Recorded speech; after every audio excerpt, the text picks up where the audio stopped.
Tengan ustedes muy buenas noches. Vamos a compartir pantalla. Estamos ya culminando lo que vendría a ser la época medieval, ¿de acuerdo? En esta época medieval hemos visto pues la discusión cristológica que hay, que motiva el desarrollo de la negación de las herejías. Por ejemplo, el gnosticismo, el maniqueísmo, el montanismo. Todas estas para mí son utilizaciones del pensamiento crítico previo a la instauración del dogma. Si tú lees esto, más o menos estuviste atento o atenta, te diste cuenta que son más o menos impugnaciones legítimas. Son impugnaciones legítimas, o sea, tiene sentido lo que dicen. Pero luego pues el oficialismo irrumpe y simplemente impone. A veces por conveniencia, a veces por voto, o a veces simplemente ganan los grupos que tienen más presión. Y la patrística de Agustín de Hipona la vimos también, el tema del señor Tomás de Aquino, previamente a Averroes y a Avicena, y también Boecio, grandes, Alberto Magno también, grandes filósofos de la época, que aportaron algo en la metafísica, que ya te diste cuenta que es una metafísica dirigida a Dios, dirigida estrictamente a la teología. En este ámbito destaca el señor Guillermo de Oca, que, bueno, aparte de ser un representante del nominalismo, que ya conoces, también anticipa muchas de las críticas que se le van a hacer a la época medieval. Pero ojo, él sigue siendo creyente, ¿eh? Él sigue siendo fiel digamos, al oficialismo, solamente que como persona libre que es, pues hace observaciones. Claro, el asunto es que tú hagas observaciones y al final pues nadie te sigue, ¿no? O sea, nadie te toma el apunte. Y no pasa nada ahí, pues, ¿no? Porque uno es simplemente un NN. El problema es cuando haces observaciones y mucha gente te comienza a tomar en cuenta, que fue el caso de este señor. Y ya, pues, ¿no? Si eres demasiado obsesivo con eso, ya pues te comienzan a censurar, a perseguir, que fue el caso de él. Él tuvo que escapar. Si no me equivoco, escapó a Holanda, ¿sí? O consiguió la protección de un noble, ¿no? El duque de Orange, o el emperador de Orange, me parece. Bien. Muy bien, entonces Agustín de Hipona, Guillermo de Oca, estaba cuestionando algunas ideas importantes. Por ejemplo, para él solamente existen individuos. Los individuos son la única base de la realidad. No hay universales. Niega las ideas abstractas. Solamente hay individuos y a partir de esos individuos uno generaliza. Pero no existen estas ideas abstractas que nos quieren dar a entender los realistas. Se conoce por los sentidos, se conoce mediante lo que se llama intuición intelectual. Muy bien. Bueno, tenemos por un lado las palabras habladas, las palabras escritas y los conceptos mentales, que representan cosas singulares, pero realmente no existen en tanto entidades universales. Este es el nominalismo que ya conoces, que ya explicamos al inicio de este curso. Muy bien. Luego, la metafísica tiene como objeto de estudio el ente en cuanto ente. Pero claro, hay, digamos, dos formas de entender esto. por prioridad de predicación y por prioridad de perfección. Cuando hablamos de prioridad de predicación, hablamos del ente en general, que es todo lo que existe. Y por prioridad de perfección es Dios, como el ser más perfecto.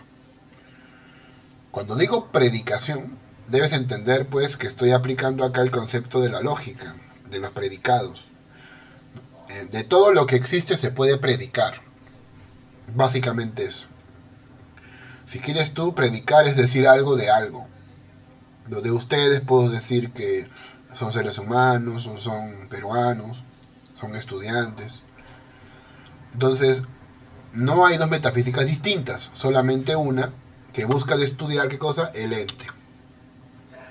Ahora, él se da cuenta de que la palabra ente es un término complicado. Lo mismo que dijo Aristóteles, ¿te acuerdas? El ente se dice de muchas maneras.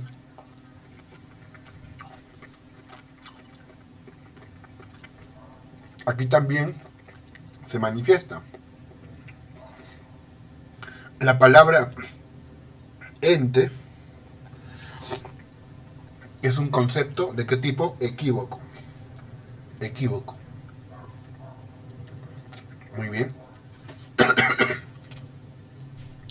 Se usa la misma palabra con significados diferentes. Cuando yo digo que Dios es un ente o un árbol es un ente, no es lo mismo que estoy diciendo. Porque en Dios la palabra ente significa algo distinto, dado que Dios es eterno, infinito, inmaterial.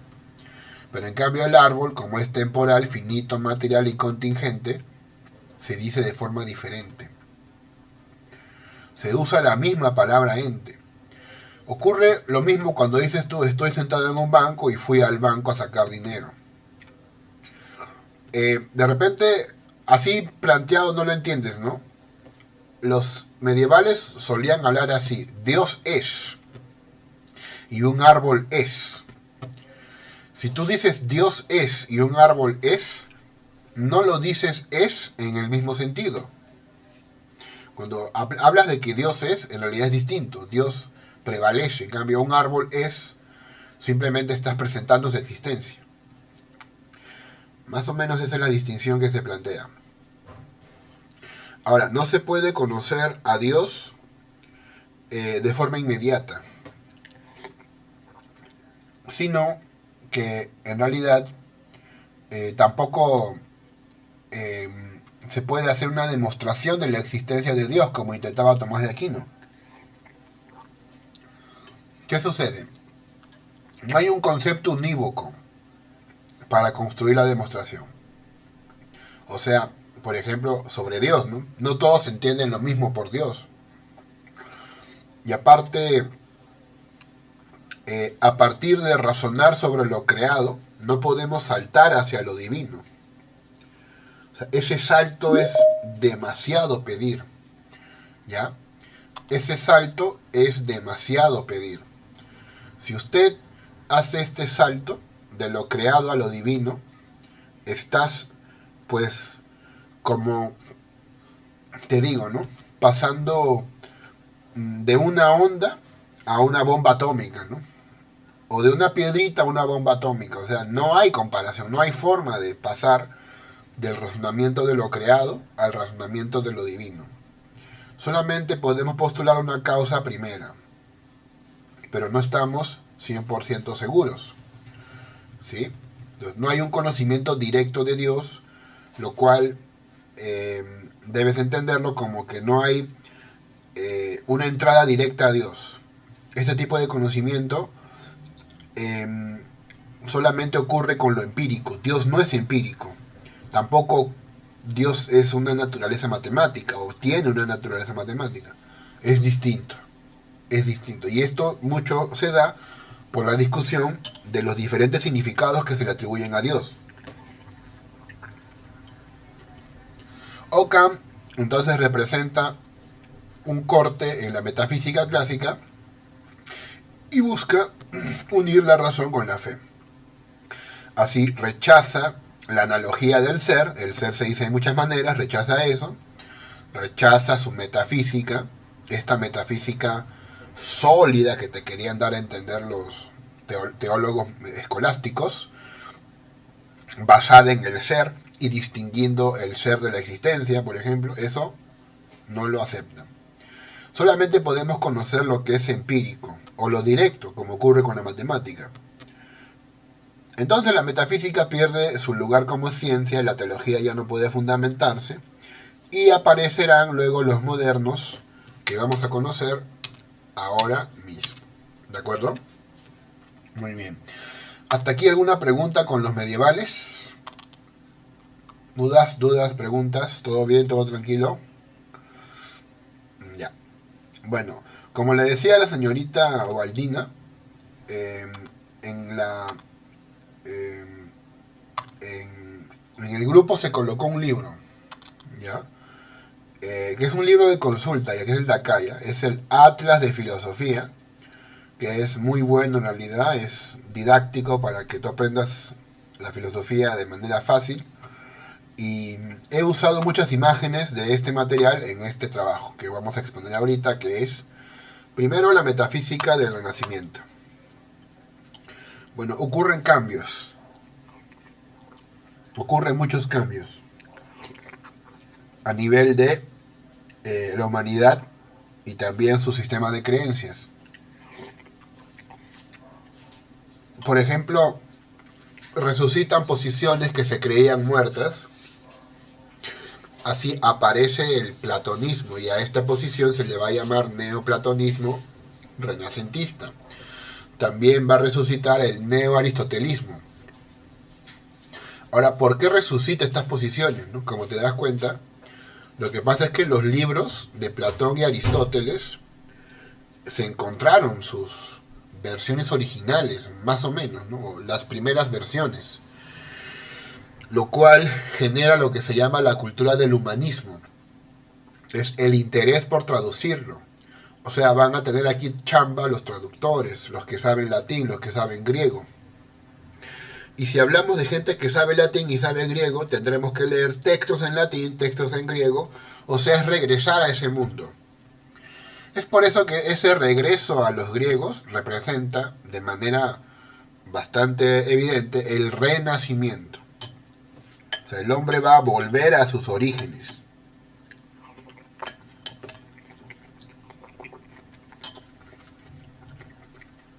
Pero, como te darás cuenta, no todo el mundo lo va a entender igual. Te voy a presentar a un filósofo que para mí es muy interesante, que es el señor Nicolás de Cusa. De repente ustedes han escuchado, por ejemplo, quién es el primer filósofo moderno, ¿verdad? El padre de la filosofía moderna. Y no sé si ustedes saben la discusión, ¿no? De que incluso hay hasta tres. Si tú creías que solamente era Descartes, pues te equivocas, ¿no? En realidad la discusión se plantea en torno a tres. Y recuerda que cuando se discute quién es el primero, quién es el padre, siempre detrás de esto hay un discurso nacionalista. Obviamente los franceses apoyan a Descartes. El otro candidato, ¿quién es? Francis Bacon. También los ingleses apoyan a Francis Bacon como el padre de la filosofía moderna. Y hay un grupito también, que son los alemanes, en este caso apoyan la posición de Nicolás de Cusa, ¿sí? Como padre de la filosofía moderna. Bueno, ¿qué dice Cusa?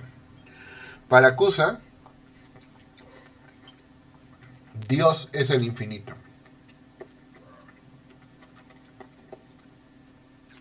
Y en este infinito, los contrarios se juntan.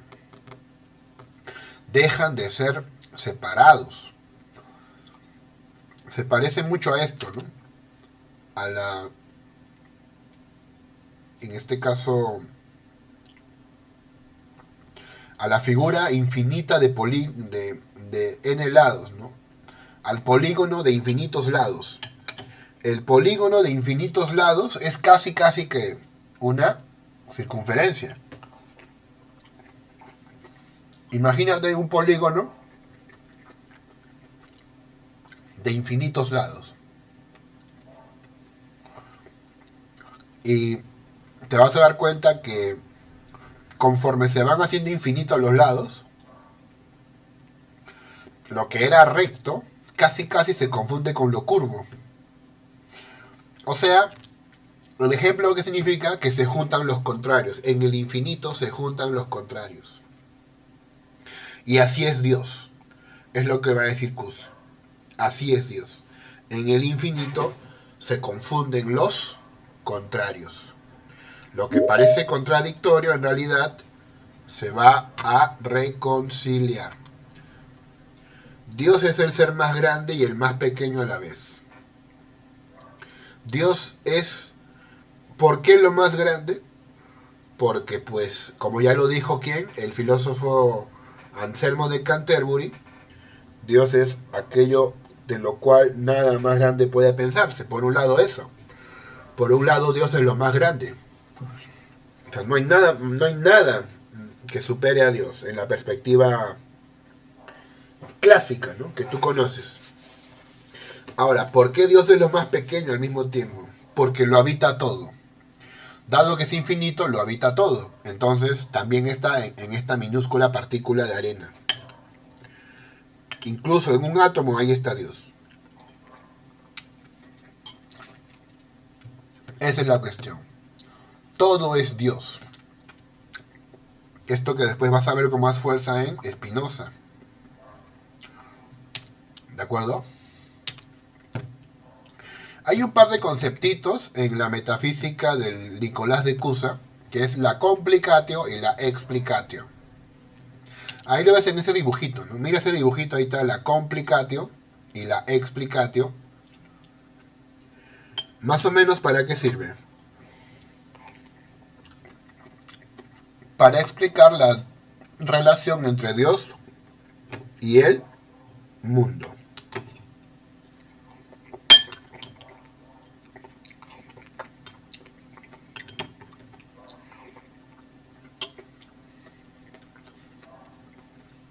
¿Qué cosa es la complicatio y la explicatio? En la complicatio todo está replegado, contenido en Dios. Imagínate pues un papiro, ¿ya? Un papiro enrollado, ¿sí? Un papiro enrollado, ya esa es la complicatio. ¿Y qué será la explicatio? Un papiro desplegado, un papiro que estás desenrollando. Eso es el mundo manifestándose, perdón, Dios manifestándose en el mundo. Básicamente eso. En Dios está complicándose todos los seres y el mundo es la explicación de Dios. Básicamente eso. Repito, en Dios todo el mundo está complicado y el mundo es la explicación de Dios. Esa es la ontología o los conceptos metafísicos que aborda el señor Nicolás de Cusa, también llamado el Cusano. Te recuerdo que esto sigue siendo Renacimiento. Esto sigue siendo Renacimiento, pero Cusa ya está utilizando una metafísica muy avanzada ya, incluso en base a la matemática. A Dios lo vas a conocer siempre y cuando tu razón supere los límites. Una razón que supere los límites es una razón que no esté prejuiciada por las contradicciones. Normalmente nuestra razón lógica no soporta las contradicciones. O sea, es una lógica muy aristotélica, la que sigue nuestra razón. Entonces, lo que nos pide Cusa es que lo siguiente, que si usted quiere comprender a Dios, tiene que superar las contradicciones. Dios está más allá de esas oposiciones. Una razón mística, una razón elevada puede acercarse a Dios. No cualquier tipo de razón, sino una razón que entienda que hay que superar esas contradicciones. Ya, ese fue el señor Nicolás de Cusa. Nicolás de Cusa.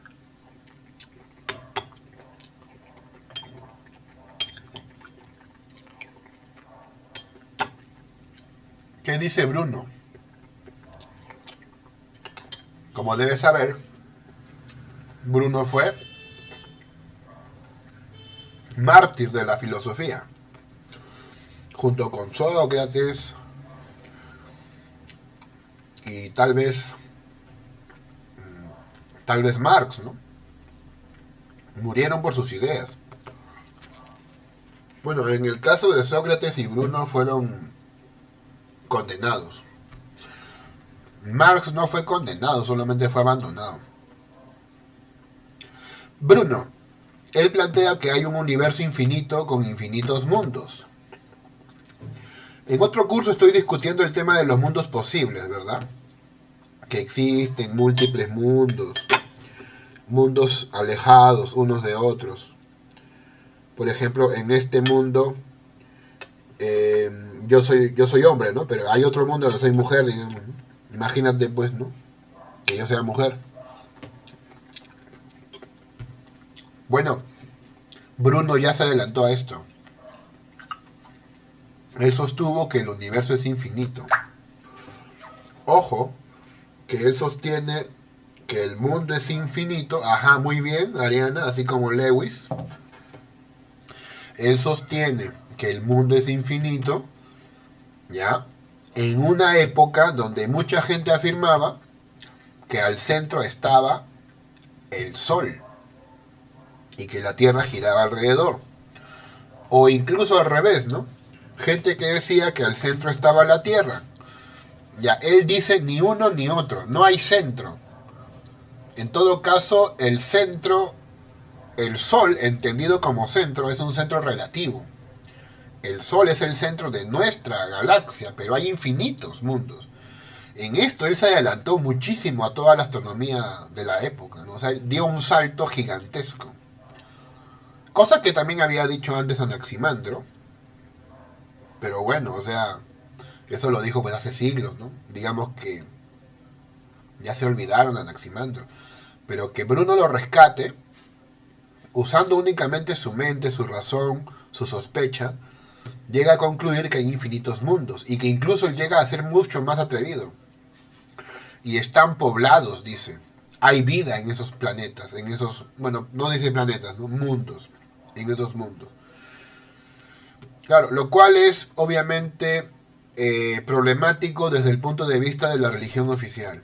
Porque para la religión oficial Dios creó este mundo y es el único que creó, y en este mundo está Adán y está Eva, y por eso es un mundo sin igual. Él ya choca con esto y por eso va a ser condenado a ser quemado vivo en la plaza de Fiori, en Italia, donde actualmente hay una estatua en honor a Giordano Bruno. Seguramente un día Ariana va a viajar por ahí y va a tomarse una foto con la estatua de Bruno y nos va a mandar. Así es. Entonces, sucede pues que el señor Giordano Bruno eh, no solamente dijo esto, en realidad fue muy atrevido, ¿no? Llegó a decir que Cristo fue un ser humano, un hombre como tú y yo, de carne y hueso. Cristo murió infeliz, no le gustó morir. Cristo tuvo hijos, ya te imaginas, pues, ¿no? Con María Magdalena. Todas esas cosas la comenzó a decir él, ¿no? Entonces, ahí no se lo pasaron, pues, y ya sabes cómo acabó. Aparte de todo eso, también dijo esto, de los infinitos mundos. Todo cambia, todo muere, pero el universo es eterno, porque los cambios no afectan a nivel macro. La muerte y la vida son cosas que ocurren como procesos, pero a nivel macro, el universo sigue manteniendo su existencia. Yo muero, tú mueres, tu abuela muere, tu bisabuelo, tu tío, tu hermana, tu hijo, tu perro, tu gato, todos mueren, pero el universo se mantiene. O sea, solamente son cosas que pasan dentro de una totalidad omnipresente, eternas, perecederas. Perdón, imperecederas. Dios crea este universo infinito, ¿y por qué? Pero la gente se molesta, pues, y este universo infinito, dicen, entonces, si el universo es infinito, hay infinitos dioses, ¿no?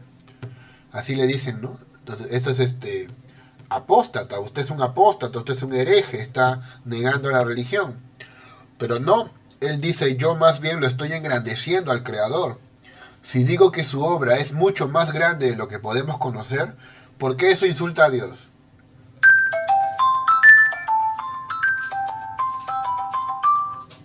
Ya, eso no debe ser así, ¿no? No debe ser así, esa es la cuestión, ¿ya? Ese es el problema, ¿ya? Listo, sigamos. ¿Qué sucede? Bueno, entonces Dios es muy grande, pues tan grande y tan genial que hizo un universo infinito, ¿no? ¿Por qué eso va a ser malo? Entonces él no buscaba insultar a Dios, ¿no? Al contrario. Listo. También, como fue influenciado de alguna forma por el señor Bruno, por el señor Nicolás de Cusa, retoma esos conceptos, los rescata y afirma que es verdad. Repite las ideas de complicatio y explicatio. El mundo como despliegue. En realidad, esto lo vas a ver tú repetido de cierto modo en hasta tres pensadores, en Spinoza, en Hegel y en Henri Bergson. Este último, Henri Bergson, te conviene conocer porque su filosofía llegó a estas tierras, llegó al Perú, ¿no? Fue criticado por los espiritualistas, sobre todo por el señor Pedro Zullen. Ya veremos eso. Bueno, veremos un poquito de eso. ¿Ya? Entonces ahí está. Bruno toma esto del señor Nicolás de Cusa, lo repite, le parece muy bien y lo acepta en su sistema. Correcto. Ahora bien, él agrega algo, ¿no? Interesante. Eh, si bien todo está complicado en Dios y Dios es el mundo es la explicación de Dios, eh, él dice algo, le agrega un concepto problemático que es, digamos, la debilidad, ¿no? Es cierto que al desplegarse, al haber la explicación, sucede un desgaste, sucede una imperfección. No son realmente tan perfectas las cosas. Cuando está todo complicado en Dios, sí, obviamente, sí se entiende que hay perfección. Pero una vez esto se despliega, pierde su unidad, ¿no? Es como un huevo, ¿qué te parece? ¿No? Un huevo cuando está compacto es un huevo perfecto. Un huevo bonito, ¿no? Un huevo bien cuidado. Pero una vez que lo rompes y que lo expandes en la sartén, cambia de forma, se hace más pequeño, ya no puede dar vida, solamente es para comer y cosas así. Básicamente esto. Es decir, podrá haber crecimiento, explicación, pero no hay perfección. ¿Ya? De nuevo, ¿no? Aquí está un poquito el pesimismo del señor Bruno, aplicado a la teoría de Cusa, de Nicolás de Cusa. Dios está en el mundo, no está fuera. Entonces, según Bruno, Dios no se separa, está dentro del mundo, lo cual puede implicar una acusación de panteísmo. Panteísmo. Dios no está separado del mundo, está dentro de todo lo que existe. Todo lo que vive está animado por lo divino. Y esto obviamente va a influenciar mucho en Spinoza. Bastante, bastante. Bien, entonces es como una vela encendida. La llama está dentro y dentro le da forma y calor a toda la cera. Dios no está afuera, está en el mundo y desde dentro es donde hace su obra. Bien, correcto. Aquí están más o menos las ideas de Bruno en gráficos. De nuevo, si me preguntas, profe, qué bonito gráfico, ¿dónde están? Ya te he dicho, están en el libro Atlas de la Filosofía. Por eso que te recomiendo que lo veas. Porque lo leas con calma cuando quieras así profundizar tu conocimiento en filosofía. Muy bien.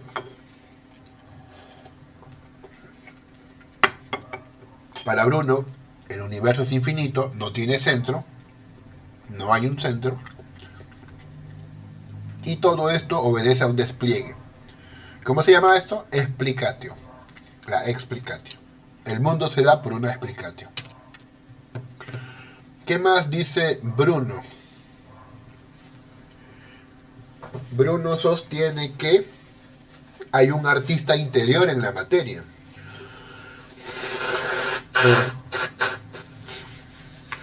La forma de las cosas viene desde dentro. Es el tema de las potencias. ¿Te acuerdas? ¿Por qué un niño se desarrolla a ser adulto? Porque dentro del niño está esa potencia de ser adulto. ¿O por qué un huevo se desarrolla a ser gallina? Porque dentro del huevo está la potencia de ser gallina. ¿Sí? Lo externo no viene a darle eso. La potencia de ser gallina lo lleva desde dentro. Esto es a lo que él llama de forma poética el artista interior. El artista interior. Y bueno, todo en la naturaleza tiene alma. A ver, ¿quién dijo esto, te acuerdas? En la época de los griegos. A esta posición se le conoce como hilozoísmo. Hilozoísmo. Zoe es vida. ¿Te acuerdas? ¿Quién dijo esto? Todo está lleno de dioses, dijo. ¿No te acuerdas quién fue? Fue el mismo que dijo que todo está lleno de agua, pues. ¿Quién dijo que todo viene del agua? Ya sabes quién es, ¿no? Tales de Mileto. El mismo, ese dijo que todo está lleno de dioses. Y a esta posición se le interpreta como diciendo que todo está con vida. O sea, hilozoísmo se llama esta posición. Hilozoísmo.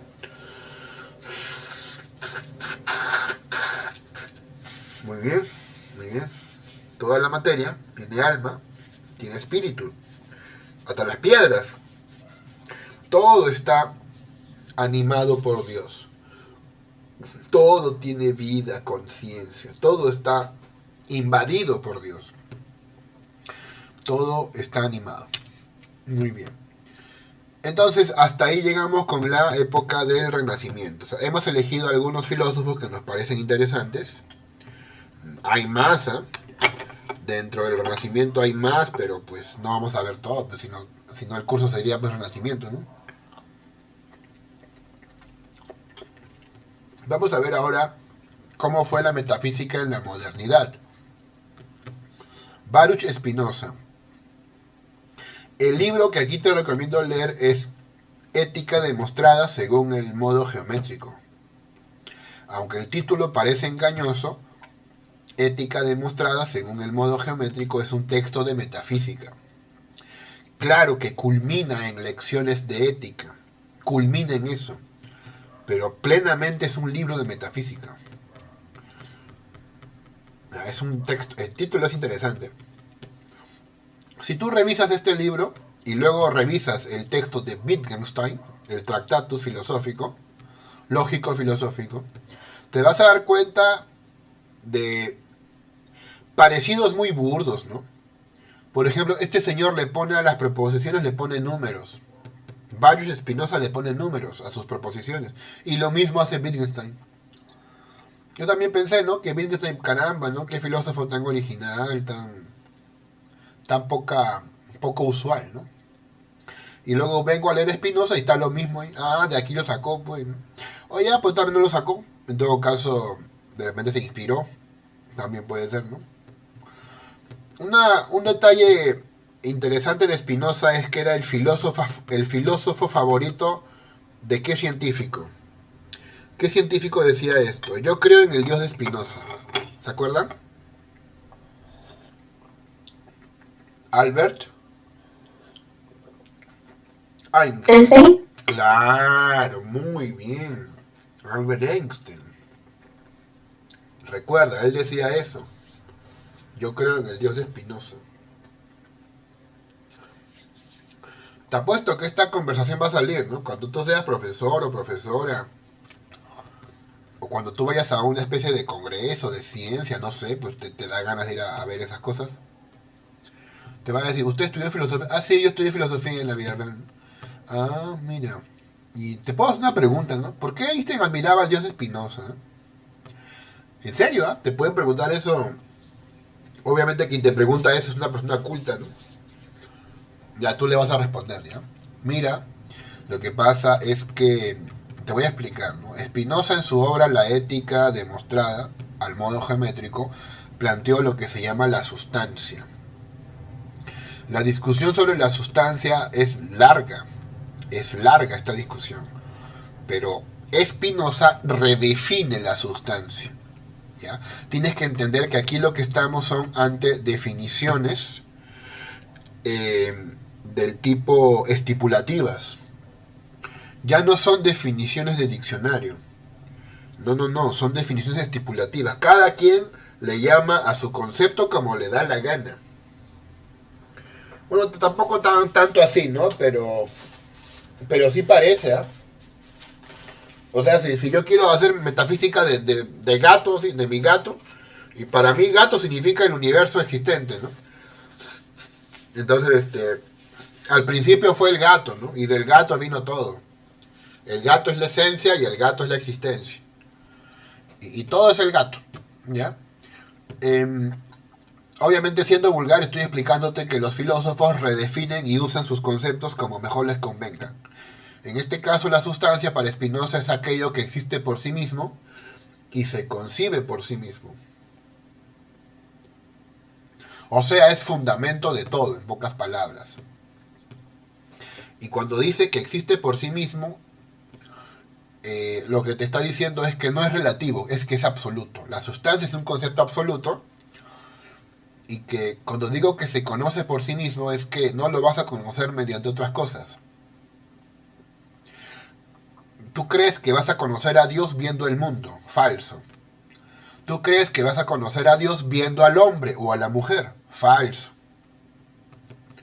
A la sustancia, que es Dios en realidad, la vas a conocer estudiando a la misma sustancia.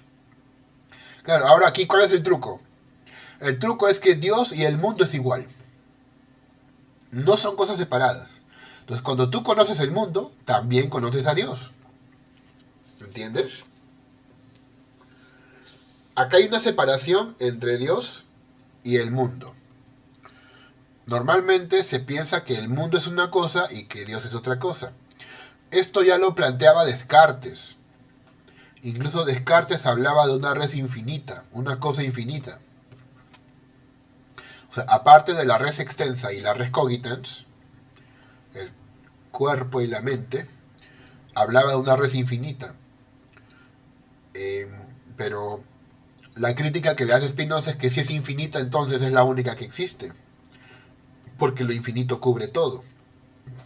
Entonces, esta es la crítica que le hace, y le hace decir que Dios es lo único que hay. No es un Dios que hable tu idioma. No es un Dios que te escucha. No es un Dios con emociones. Dios es la naturaleza, es todo lo que existe.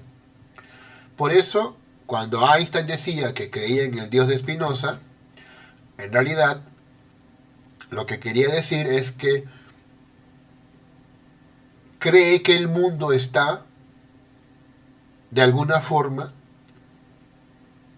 construido o diseñado de manera inteligente, de manera armónica, y que esto, en el fondo, es obra de sí mismo. ¿Sí? Es como cuando tú vives de forma responsable, cuando tú vives de forma ordenada. Yo te aseguro, y no es por molestar a nadie, no estoy hablando de nadie en general, que si tú ordenas tu vida, tú calculas tu tiempo, también tú ordenas tus emociones y tu mente, y bueno, también obviamente sacrificas un poco de comodidades,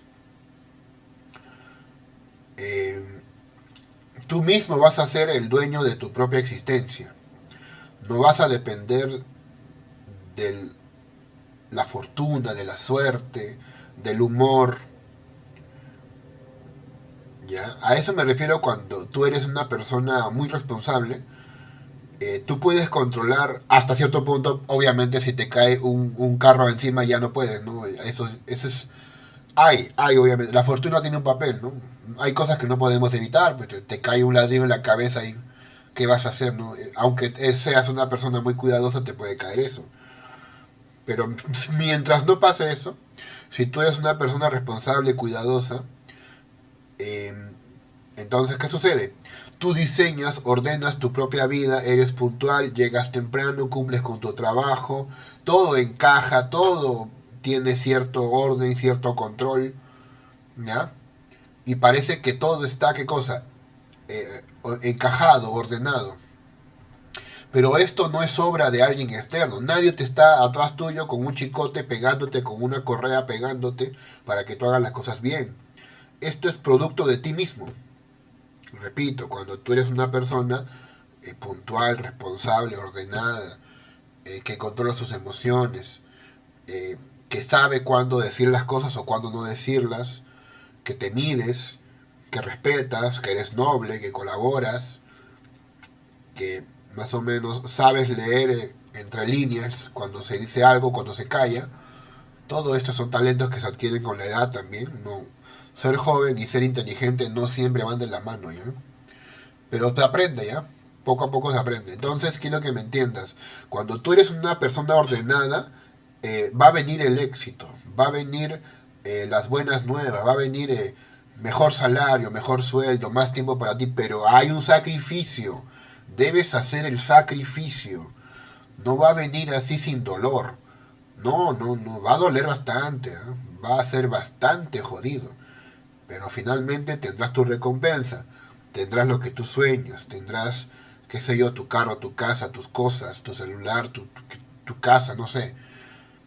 Pero esto no es producto de Dios, repito. No, no es que alguien te haya ayudado. No es que alguien esté detrás de ti con una correa obligándote a que hagas las cosas. Eres tú el que lo ha hecho. Ya, más o menos así es el mundo según Spinoza. El mundo está ordenado por sí mismo, tiene armonía consigo mismo, tiene inteligencia. Eso es lo que le interesaba a Einstein. Este Dios no escucha oraciones, no habla tu idioma. Todo pertenece a Él, incluso los conocimientos, la geometría, la física, las fórmulas. Eso también es Dios. Es por eso que Einstein admiraba eso. Es por eso que Einstein en su discusión con Niels Bohr, ¿te acuerdas de esa famosa discusión, no? Acerca de la mecánica cuántica. ¿Qué le dijo? Einstein dijo que Dios no juega a los dados. Cuando dijo que Dios no juega a los dados, ¿a qué se refiere? A que no acepta la indeterminación, a que no acepta la probabilidad. Einstein pensaba que no puede estar el mundo gobernado por la pura probabilidad. Deben haber certezas. Claro, entonces eso es lo que él pensaba. Tú sabes lo que le respondió Niels Bohr, ¿no? Niels Bohr es representante de la física cuántica. Niels Bohr le respondió a Albert Einstein, no le digas a Dios lo que puede o no puede hacer. Esa es más o menos la anécdota, ¿ya? Einstein le dijo, bueno, Dios no juega a los dados. O sea, las leyes del universo no pueden ser probabilidades, no pueden ser cosas así, tan azarosas, tan afortunadas. No hay milagros, todo ocurre por algo. ¿Y qué le respondió Bohr? Ya te dije, ¿no? No le digas a Dios lo que puede o no puede hacer. Famosa discusión, ¿no? Y es ahí, pues, que comienza estas preguntas a Einstein. Y usted dijo que Dios no juega a los dados, ¿no? Pero, ¿a qué Dios se refería? ¿Usted cree en Dios? Y él respondió famosamente, sí, creo en el Dios de Spinoza. Y ya sabes por qué. Aquí está. Este es el libro Ética demostrada al modo geométrico. Ese es el libro, mira. Aquí, así son, mira. Definiciones, luego vienen las proposiciones y al final... perdón. Tenemos definiciones por un lado y por otro lado tenemos axiomas. Profesor, axiomas, como en la matemática. Igualito, pues, claro. Y juntando definiciones y axiomas salen las proposiciones que se demuestran. Y hay demostraciones teoremáticas y hay escolios también, igualito que en la matemática. O sea, es por eso que Spinoza es un racionalista. Es el segundo mayor racionalista. El primero, como ya sabes, es Descartes y el último va a ser Leibniz.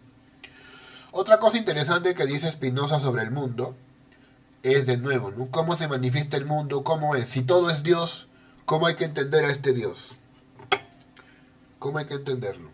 Bueno, muy fácil, mira. Tenemos los modos, por ejemplo, ahí está, y los atributos. ¿Qué es eso?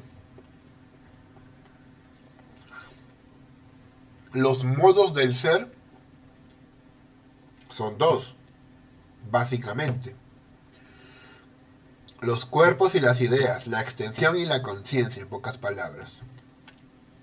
¿De acuerdo? O sea, de esta forma, digamos, se manifiestan. Pero, escucha bien, pero las cosas que están en el mundo tienen infinitos atributos. ¿A qué me refiero yo con atributos? A lo subjetivo. O sea, justamente la palabra atributo es esto, lo que tú atribuyes, lo que tú dices que son las cosas. ¿Ya? Existen infinidad de atributos, de formas subjetivas de referirse al mundo, pero nosotros solo conocemos dos, los que corresponden a la extensión y a la conciencia, o sea, a la mente y al cuerpo, o sea, a lo concreto y a lo abstracto. ¿Sí? O sea, para Spinoza, ¿no? Si hubieran aliens, si existieran alienígenas, digo yo, ¿no? Ellos tal vez conocieran el mundo de otra forma. No sé, no me imagino cómo, de repente, como por ahí leí alguna vez, ¿no? Seres que se dejan guiar por hormonas, que no hablan en un lenguaje así como tú y yo, castellano, español, no. No hablan ningún lenguaje. Todo para ellos funciona con olores y hormonas. ¿Te imaginas una vida así? Solamente hay lenguaje en el sentido de hormonas y olores. No hay palabras, no hay hola ni chao. Olores y hormonas. Ya, ese es otro atributo. O sea, bajo ese mundo atribuiríamos a las cosas otras propiedades. Bueno, eso es lo que te está diciendo el señor Spinoza. Todo lo que existe se organiza de esta forma. La sustancia divina, que es Dios, se manifiesta en infinitos atributos de los cuales solo conocemos dos. Ya te he dicho por qué, porque somos humanos. Si fuéramos alienígenas conoceríamos tal vez más. Pensamiento y extensión. Y a partir de esos atributos surgen los modos. Por eso, como conocemos lo mental, surgen cosas mentales, como las matemáticas. Como conocemos lo material, surgen cosas materiales, como las flores, digamos. Una cosa es una flor y otra cosa es el recuerdo de la flor, digamos. Una cosa es extensión y otra cosa es pensamiento. Pero ambos son manifestaciones de lo mismo, básicamente. Hay una distinción interesante entre natura naturans y natura naturata. ¿Qué es eso? La natura naturans es la naturaleza naturalizante. ¿Ya? Esto suena raro, pero tiene sentido, ¿ya? La natura naturans es la naturaleza naturalizante. Cuando digo naturalizante me refiero a que naturaliza. Y cuando digo que naturaliza es que crea cosas, ¿no? Tu gato pariendo, digamos, ¿no? O tu cuy, no sé, tu capibara que te compraste ayer por moda, pariendo más capibaras, ¿no? Y llenando limas de capibaras, ¿no? Atorando el desagüe de capibaras, ya. Capibaras nos van a morder ahora. Entonces, natura es eso, ¿no? La naturaleza naturalizante. Y la naturaleza naturalizada, o sea, natura naturata, es lo creado, lo que hay en el mundo. ¿En el mundo qué hay? Tú, yo, tu gato, tu capibara, tu taxi. Todo eso, lo que existe en el mundo. ¿Ya? O sea, una cosa es la naturaleza que crea, Dios, y otra cosa es la naturaleza creada, el mundo. Pero recuerda que para este señor es lo mismo. Dios es igual que la naturaleza. ¿Sí? Básicamente eso. Todo es Dios. Ahora, ¿qué pasa con la libertad humana? ¿No? Lo cual también es una idea importante de él. No tocaremos mucho, porque es un tema más de ética, aunque también se vincula con la metafísica, ¿ya? Se vincula con la metafísica de forma... a partir de un razonamiento sobre el hombre. Tú sabes que en la metafísica también hay un apartado que es la filosofía de la mente, ¿ya? La filosofía de la mente, o la psicología racional, como le decía Kant. Entonces, a partir de eso también se puede explorar el tema de la libertad y es una puerta de entrada a la ética. Lo veremos hoy día un poquito nomás, ¿ya? Esto nomás, esto. En realidad más adelante en una clase especial tal vez lo veamos con más énfasis. Todo ocurre por necesidad lógica. Así es. No hay libre albedrío. Por lo tanto, usted no elige libremente, sino lo que debe hacer es comprender las cosas, comprender el mundo. ¿Sí? Comprender las causas de lo que somos y hacemos, eso nos da la libertad racional. Por eso, si tú quieres ser libre, primero que tienes que hacer, conócete a ti mismo, conócete bien, ¿ya? Entiende bien quién eres. Cosa que suena raro, ¿no? Suena místico, pero tiene un sentido muy práctico. Conoce tus limitaciones, a ver, ¿cómo eres tú? En serio, escribe en un papel, ¿cómo eres tú? ¿Eres flojo, eres dormilón, eres floja? Eh, o lo contrario, eres obsesiva, eres demasiado limpia, ¿sí? Conócete a ti mismo y critícate a ti mismo. Corrige las cosas que debes corregir. Solo así serás libre de verdad. ¿Por qué? ¿A qué me refiero con esto? De que tú y el mundo irán con armonía. Si tú te conoces a ti mismo y sabes tus limitaciones y sabes que a veces tú te molestas por pocas cosas, te molestas pues porque qué sé yo, porque la paloma estuvo en tu ventana y rayó tu ventana y te molestas por eso, pero tú lo escribiste, sabes que te molestas por eso, entonces cuando lo veas ya no te vas a molestar tanto. Es porque tú y el mundo van en armonía. Esa es la libertad que entiende Spinoza. Es una libertad racional. En el fondo eres libre porque conoces el mundo y te conoces a ti mismo. Sabes qué esperar de ti y sabes qué esperar del mundo. Sabes que si ahorita llueve y tu ropa se moja, ya no vas a renegar, simplemente vas, la sacas del tendedero y la colocas en otro lugar. Ya no hay que requintar, simplemente aceptas que ocurre así y procedes. Por eso la frase que ves ahí, ¿no? El sabio no llora ni se lamenta. El sabio no llora ni se lamenta, comprende. Ya, esta es la imagen del panteísmo, ¿entiendes? Esta es la imagen que representa el panteísmo, mira. Más claro creo que no, ¿ah?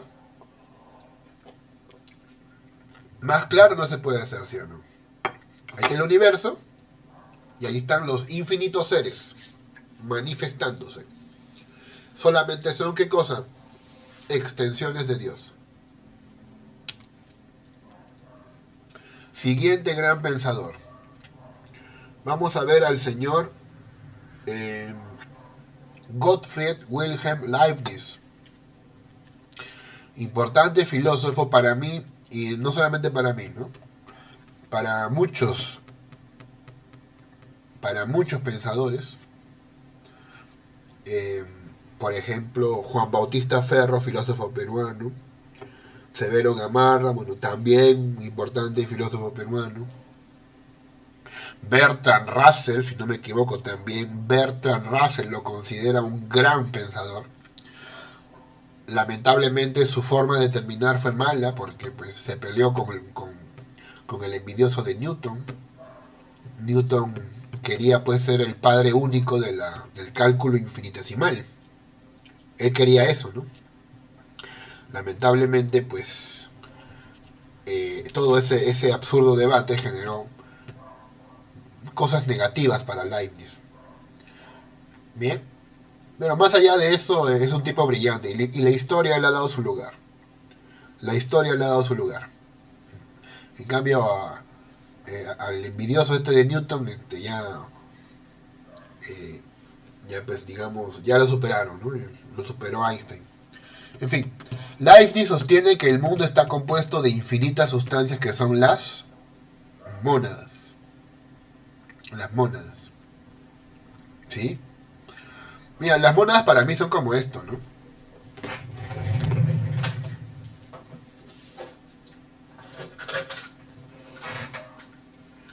Uy, se rompió, ¿no?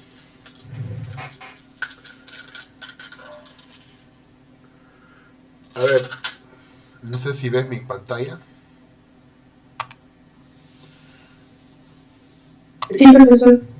Mira, mira, te voy a mostrar las mónadas. Escucha, mira las mónadas.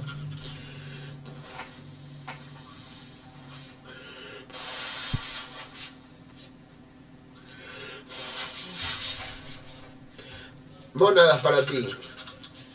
Mónadas para todos. Ya, llévate ya. Esto. Ya, más tarde.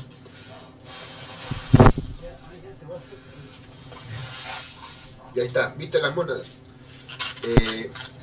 ¿Qué son las mónadas? Esas bolitas que viste. Esas bolitas. Ahora sí volvemos a la pantalla. Más o menos son las mónadas del filósofo llamado esas bolitas que vi, esas burbujitas que viste, ya. Vamos a ver que tienen características, mira. ¿Cuáles son esas características? Vamos a ver. Simples e indivisibles, por ejemplo. No tienen partes, no son cuerpos, no se definen. Aquí le llaman píxeles metafísicos, ¿no? Bueno, píxeles no, le llaman átomos espirituales. Los entendidos le llaman átomos espirituales. ¿Qué más? También hablamos de fuerzas, o mejor dicho, tienen otro nombre, ¿no? Átomos espirituales. Claro, básicamente, ya, puntos de energía metafísicos. Puntos de energía, también se le llaman las mónadas. Son eternas, infinitas, no nacen ni mueren. Solo cambian internamente. Así son las mónadas. Son todas diferentes e individuales. Bien. Mira, esto es muy interesante. Cada una tiene su propio punto de vista del universo. Imagina que el universo es una sinfonía. Cada mónada es como un músico que interpreta la misma partitura, pero desde su misma posición. El violinista, el percusionista ejecutan la misma obra, pero cada uno la vive desde su perspectiva distinta. Bien. No actúan unas sobre otras, por eso también cuando veíamos, en este curso creo que también vimos un poco a Lewis, o Lewis, ¿no? Lewis o Lewis, ¿no? El señor David Lewis. No, los mundos posibles no interactúan entre ellos, ¿verdad? Igualmente acá, las mónadas tampoco interactúan entre ellas, no influyen ni se comunican entre sí directamente. ¿Ya? Por ejemplo, acá hay un conjunto de reproductores de música, imagínate, que están reproduciendo la misma sinfonía, pero sin estar conectados entre sí. Por ejemplo, imagínate a muchos reproductores de música. ¿Ya? ¿Qué pasó? A ver. Mira, parece que se ha cortado.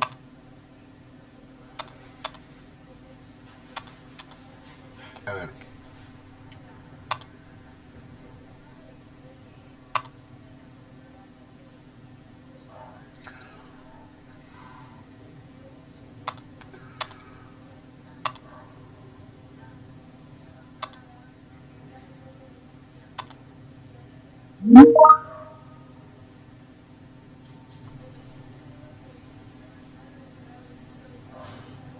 A ver si pasó. Vamos a esperar, vamos a esperar. Admitir. Muy bien.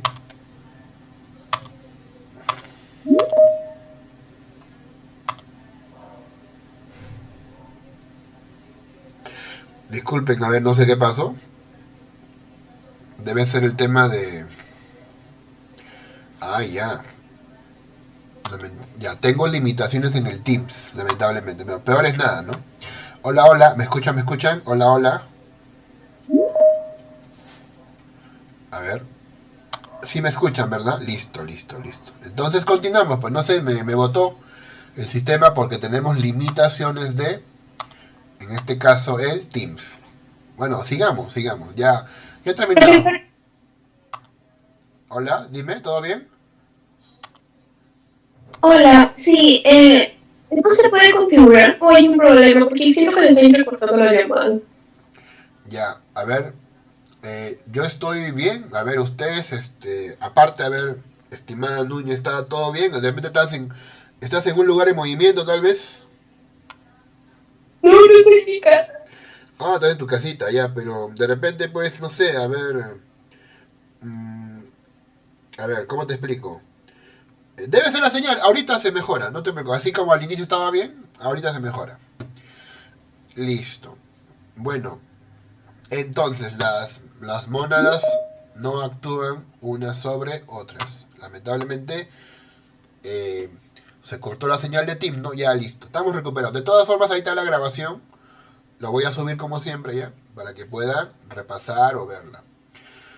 Como te decía, piensa en un conjunto de reproductores de música que están sincronizados reproduciendo la misma sinfonía, pero no están conectados ni vinculados de ningún modo.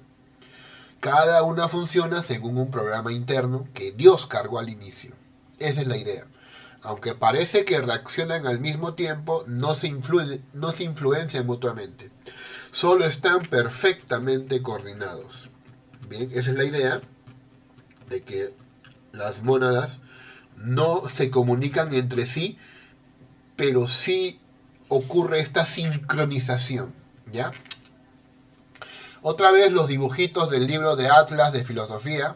Por favor, descárgalo antes que se acabe el curso, porque cuando se acabe el curso ya no sé qué pasará, ¿no? Supongo que tendré que eliminar los archivos, ¿no? Porque el sistema a veces se pone en ese plan, ¿ya? De todas formas, no es un libro difícil de encontrar. Se llama Atlas de Filosofía de Kunzman. Mira, ahí está la armonía preestablecida. Esto implica que las mónadas están separadas, ¿no? La mónada de la flor, la mónada de las hojas y la mónada de la raíz. Parece que están juntas, pero en realidad no tienen ventanas, no se comunican. Solamente que crecen a la par. Eso es lo que sucede. Hay una armonía preestablecida entre el cuerpo y la mente, por ejemplo. Dios lo articula, eso sí, Leibniz mete a Dios por todos lados y además habla de muchos principios. Esa es también una de las dificultades para seguir a Leibniz, es que él mete principios por acá, por allá. Bueno, la armonía es un principio preestablecido, por ejemplo. ¿Sí? La mónada suprema, la existencia de Dios es otro principio. Bien, ¿qué más? Entonces, las mónadas tienen petición y percepción. ¿Qué significa esto? Que cambian por sí mismas, siguen un impulso interno que las lleva de una percepción a otra. Es como cuando un programa se ejecuta paso a paso desde dentro, sin necesidad de que haya algo externo. Por eso sigue su propia programación por donde tienen petición y percepción y son como espejos del universo. Cada mónada refleja el universo desde su propia perspectiva. Como una gota de agua que refleja el cielo. Cada mónada refleja todo el universo, pero desde su ángulo. Ahora, ¿cómo se sincronizan? O sea, usted me dice que no tiene ventanas, las mónadas. Pero ¿cómo se sincronizan? Es Dios. Aquí vamos a ver a Dios por todos lados. Dios lo hace. Dios hace que, a pesar de que las mónadas no se comunican, Dios las ha creado para que de alguna forma estén coordinadas, como dos relojes sincronizados. ¿Dios qué hace? Dios es la mónada suprema. ¿Ves esta imagen de acá? Esta imagen es bien grande, pero aquí la he checado. Es Dios como la mónada suprema. Perfecta, omnisciente. Crea todas las mónadas y las ha programado para que funcionen en armonía. ¿Ya está? A ver, Ovaldina, ¿verdad? ¿Estás ahí, Ovaldina? Porque me estás escribiendo, creo, ¿no? A ver. Ah, no, no. A ver, sí, sigue. Parece que no ha podido entrar. ¿Está aquí, Ovaldina? Sí entró, ¿no? ¿O no? No, está, pero eso no parece que Ya le dije que sí, ¿no? Igual, tengo más que 15 minutos, ya. Igual puede ver la grabación. Dice el señor Leibniz que este es el mejor de los mundos posibles, ¿ya? Dios, al ser perfecto, escogió crear al más perfecto y posible de todos los mundos imaginables. Eh, Todo lo que ocurre es bueno, entonces.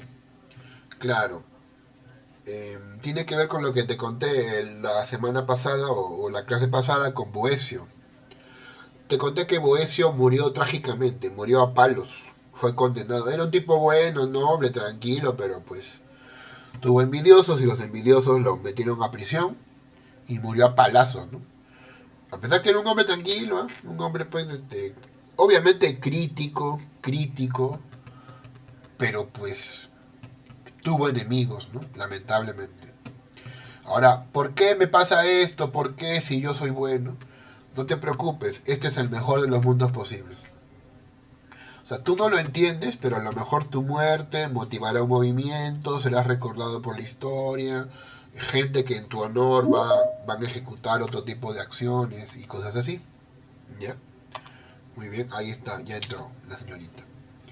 A ver, veamos Berkeley y tal vez cerremos con Berkeley. ¿Cuánto tengo de Berkeley? Berkeley habla, ¿te acuerdas su famosa frase? Ser es ser percibido. Estamos hablando ya del segundo gran empirista, ya hablamos de los dos racionalistas, ahora empirismo. Las cosas existen solamente si se las percibe. No tiene sentido hablar de que una cosa existe fuera de la mente. El famoso ejemplo del árbol, ¿te acuerdas? Este ejemplo del árbol. Si un árbol cae en medio de un bosque y nadie lo ve y nadie lo escucha, nadie está ahí, cerca, y un árbol cae en medio de un bosque, la pregunta es, ¿hace ruido? ¿Qué diría el señor Berkeley? Por un lado, podría decir que no, porque no hay nadie quien lo perciba, pero él va a decir que sí, en realidad hace ruido, sí. Eh, lo que sucede es que Dios lo percibe siempre. Aunque no haya nadie, no haya ninguna persona, en el fondo ahí está Dios. Es por eso que las cosas hacen ruido cuando caen, a pesar de que no hay seres humanos. Ser percibido por la mente. Eso es lo que hace que las cosas existan. Hay dos tipos de ideas. Voluntarias, que las creamos nosotros, e involuntarias, que las recibimos y que parecen venir de fuera, pero no provienen de una cosa material, sino que Dios la produce en nosotros. Dios produce estas ideas. Imagínate un unicornio, tú lo estás creando mentalmente, un unicornio. Bueno, es una idea voluntaria, pero cuando ves un árbol, eso es una idea involuntaria, no lo estás inventando. Ahora bien, lo estás recibiendo, eso sí, pero no puedes tú afirmar que haya materia que sea la que produce ese árbol que tú estás viendo. Recuerda que Berkeley es un idealista, por lo tanto ataca a los materialistas. Es un creyente, por lo tanto ataca a los ateos y también ataca a los escépticos. Para él la materia no existe. Ahí está. ¿Ves? Dios de nuevo está controlando a todos. Dios es aquel que hace que todas las percepciones estén en orden. Para Berkeley no podemos experimentar la materia en sí, solamente ideas, colores. Por ejemplo, ahorita estás agarrando tu celular, ¿no? O tal vez tu computadora. Imaginemos que estés agarrando tu celular. Ya, ese celular es un conjunto de ideas, no es una cosa. Y te lo voy a describir. A ver si abro mi pantalla, ¿no? Mi cámara. ¿Cómo es este celular? Es junta las ideas de lo rectangular, lo oscuro, lo plano, lo pesado. Bien, así es el celular. Es la conjunción de lo plano, lo pesado, lo oscuro, ¿sí? Por ejemplo, todas esas ideas. Lo negro, de repente en este caso lo oscuro, ¿ya? Pero eso son ideas, son ideas. Repito, lo pesado, lo oscuro, lo rectangular, ¿ya? Todo eso son ideas. Y si el celular es un conjunto de ideas, es porque también es una idea. ¿Y las ideas dónde están? En la mente. Por lo tanto, mientras lo que captes de este celular sean ideas, solamente puedes afirmar que hay ideas. no que hay materia. Por lo tanto, la materia no puede afirmarse que exista. Solamente hay ideas y conciencias. Ahí está el ejemplo, mira, cuando tocas una mesa, ¿qué sientes? Sientes dureza, forma, temperatura, pero esas son ideas.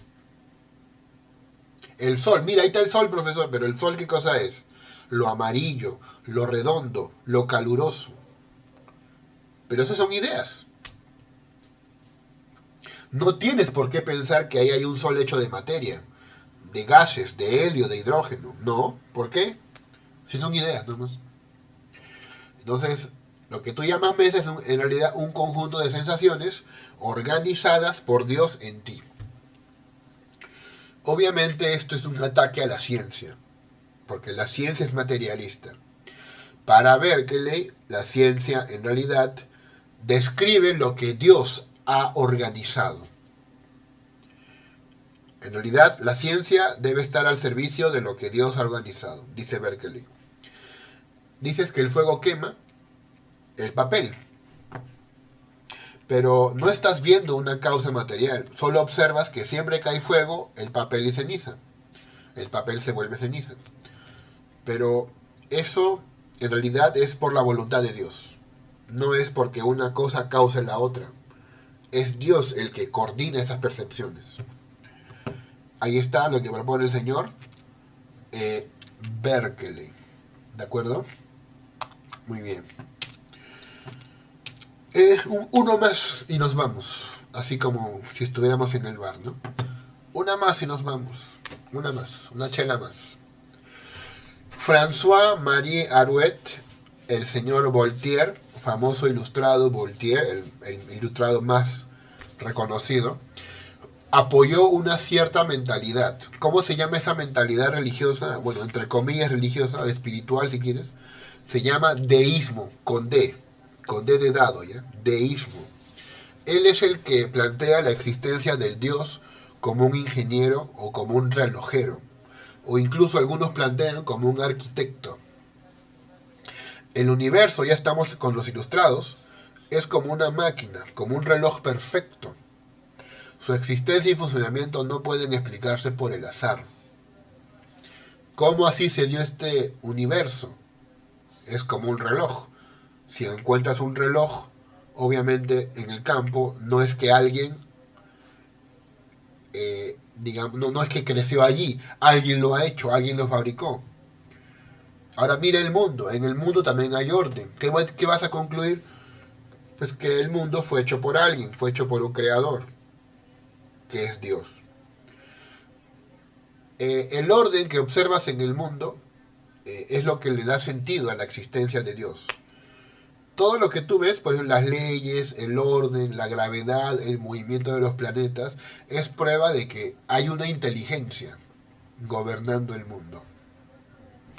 No ocurre por gusto que los planetas giren en órbitas, que el sol o que las nubes estén arriba, abajo las plantas, y que reciba uno a cambio de otros beneficios. El agua recibe aire, recibe dióxido, expulsa oxígeno, a nosotros nos hace bien el oxígeno, expulsamos dióxido.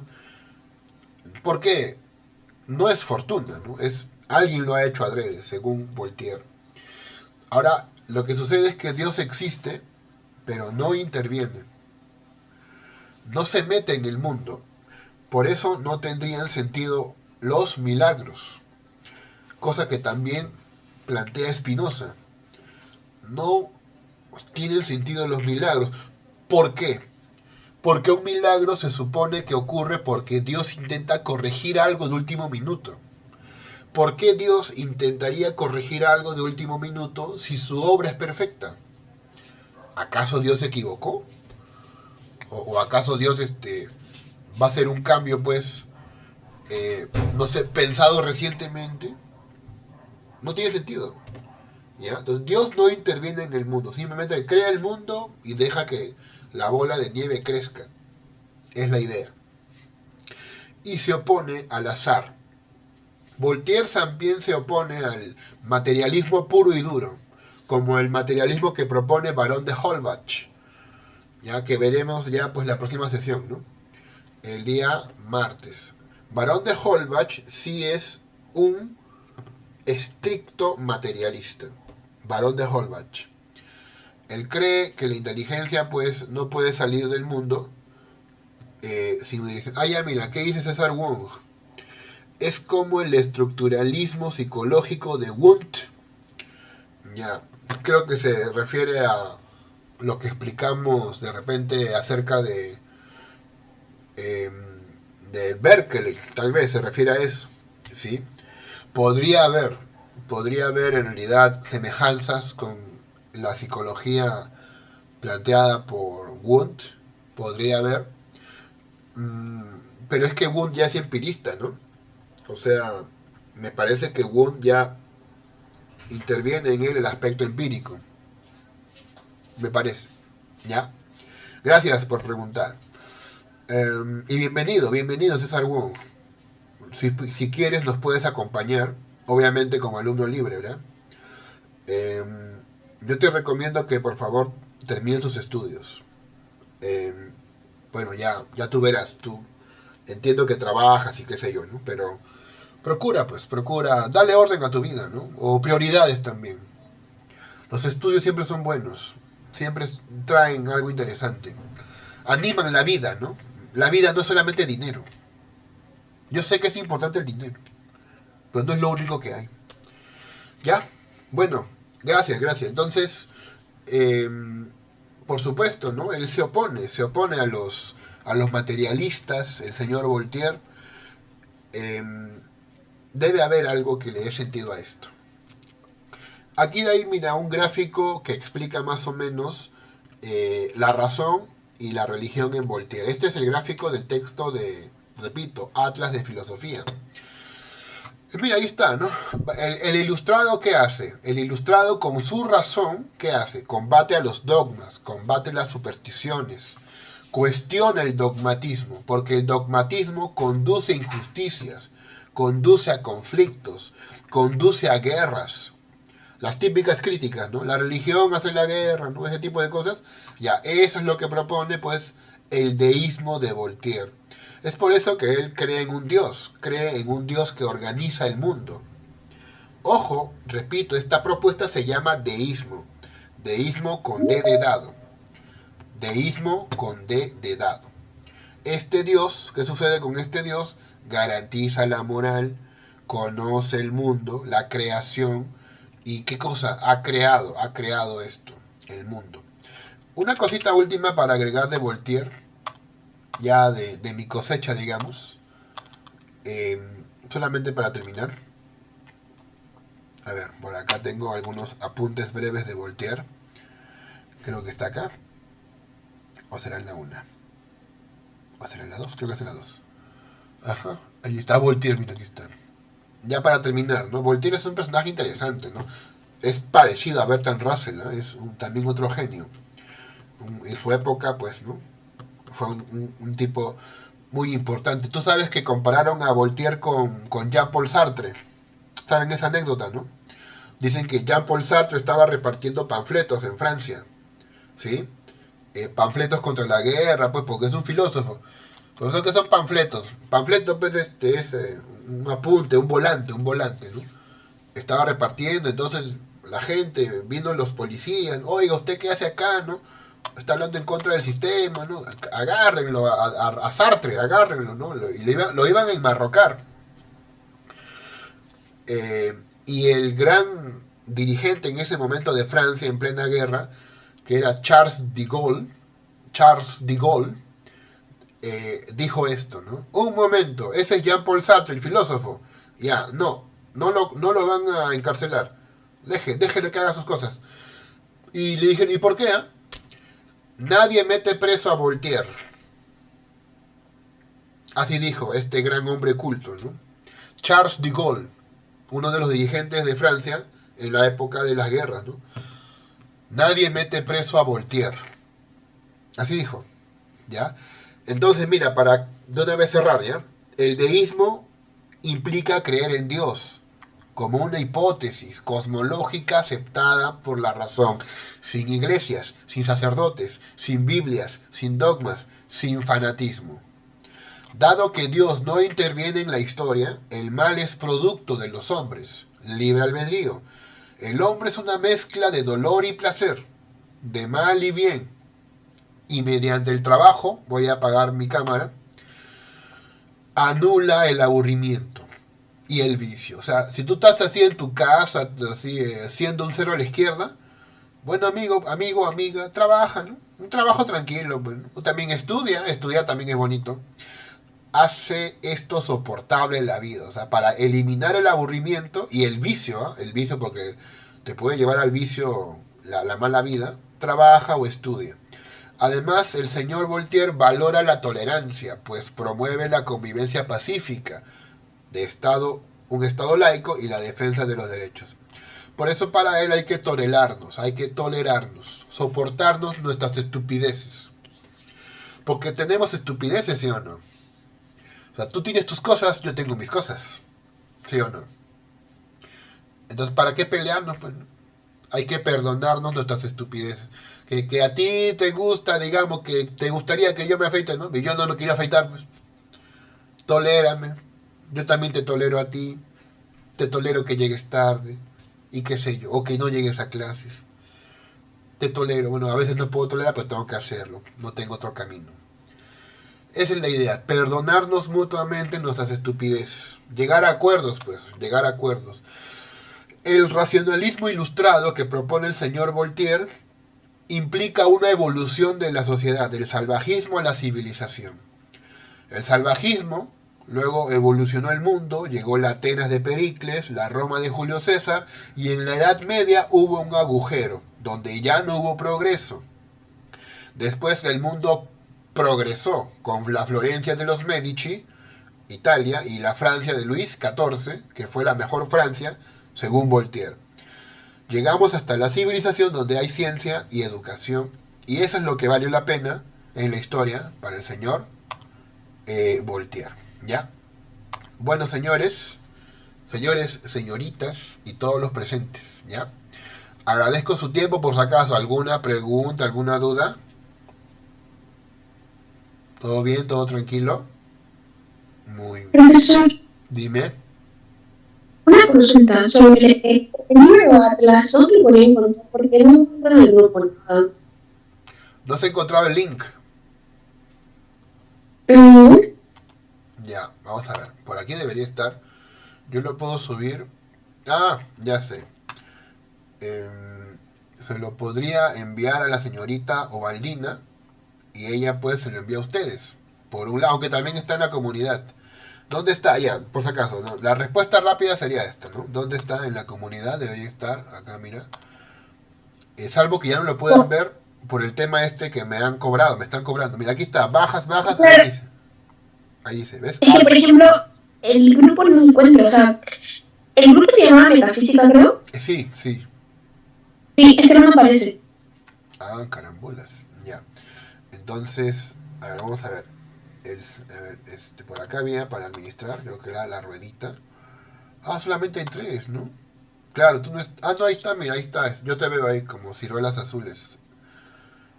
Tal vez es por mi...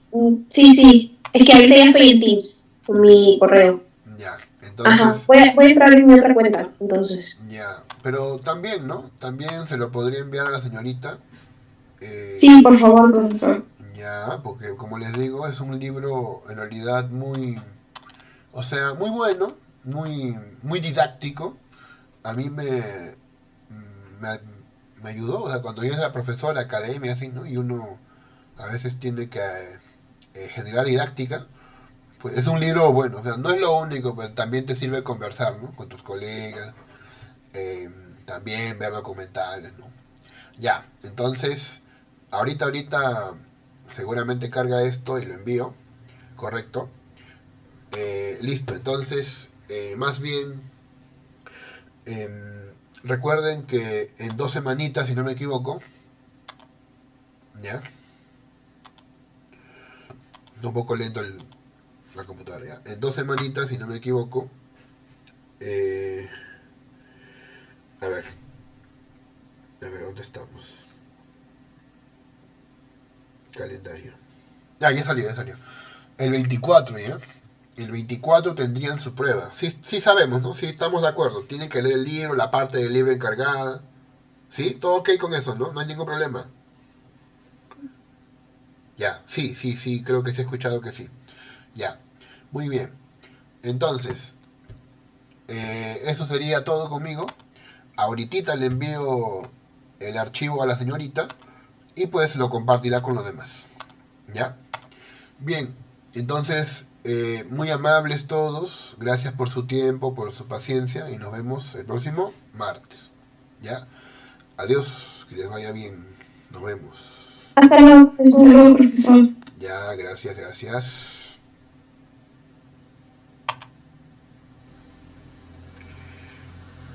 Maldinas. Maldinas. Aquí estás. Aquí estás.